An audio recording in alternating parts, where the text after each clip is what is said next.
តាក់ទងនឹងរឿងក្តីក្តាំងនៅតុលាការវិញម្ដងសាលាដំបងរាជធានីភ្នំពេញនៅព្រឹកថ្ងៃទី28ខែកក្កដានេះបានបើកសវនាការជំនុំជម្រះលើសំណុំរឿងលោកសំរងស៊ីប្រធានគណៈបក្សសង្គ្រោះជាតិពីបទបរិហាគេលោកហេងសំរិនប្រធានរដ្ឋសភាសវនាការជំនុំជម្រះដោយមិនមានវត្តមានចូលរួមរបស់លោកសំរងស៊ីបានធ្វើឡើងរួចរាល់ជាស្ថាពរដោយតុលាការពិន័យលោកសំរងស៊ីឲ្យបង់ប្រាក់រាប់លានរៀលបាទសូមស្ដាប់សេចក្តីរាយការណ៍មួយទៀតរបស់អ្នកស្រីខែសំណង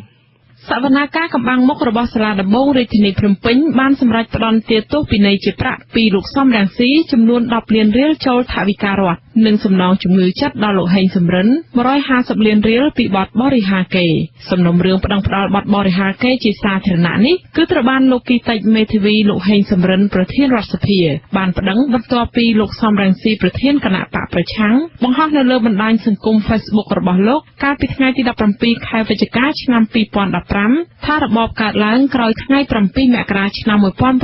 1979បានឲ្យតុលាការរបស់គេកាត់ទោសប្រហារជីវិតសម្ដេចព្រះនរោត្តមសីហនុដោយចោទប្រកាន់ព្រះអង្គថាជាជនក្បត់ជាតិអ្នកនាំពាក្យសាលាដំបងរាជធានីភ្នំពេញលោកលីសុផាណាបានឲ្យដឹងតាមបណ្ដាញសង្គម Telegram ថាសវនាការនេះដឹកនាំដោយចៅក្រមជំនុំជម្រះលោករស់ពិសិដ្ឋនិងមានលោកវងប៊ុនវិសុទ្ធជាតំណាងអัยការសវនាការនេះពុំមានវត្តមានលោកសំរងស៊ីនិងមេធាវីរបស់លោកនោះទេប៉ុន្តែលោកគីតិចមេធាវីតំណាងឲ្យលោកហេងសំរិនប្រធានរដ្ឋសភាបានបង្ហាញខ្លួនតែតងទៅនឹងការសម្រេចសេចក្តីនេះអ្នកនាំពាក្យគណៈបកសង្គ្រោះជាតិលោកអេងឆៃអៀងបានចាត់ទុកថាការសម្រេចសេចក្តីនៅពេលនេះគឺជារឿងនយោបាយដែលគណៈបកសង្គ្រោះជាតិមិនចាប់អារម្មណ៍និងមិនភ័យព្រួយឡើយលោកសំស៊ីក៏អត់បានទៅទំពាក់មេធាវីណាដើម្បីទៅការពី